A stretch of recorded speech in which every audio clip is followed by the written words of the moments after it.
Нашелся осужденный в Крыму евромайдановец Александр Костенко. С начала октября о судьбе украинца ничего не было известно. Александра Костенко осудили на 3 года и 11 месяцев за якобы нанесение телесных повреждений сотруднику крымского «Беркута» во время событий на Майдане в Киеве и за незаконное хранение оружия.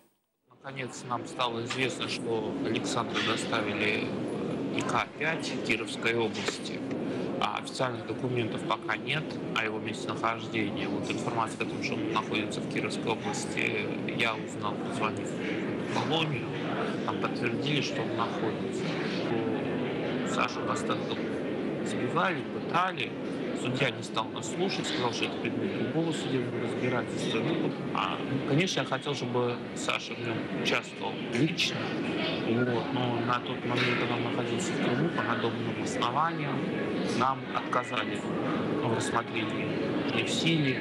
И вот сейчас мы подали жалобу по новой, учтя те позиции, которые не понравились судье. Жалоба у нас принята. Будет рассмотрение данной жалобы.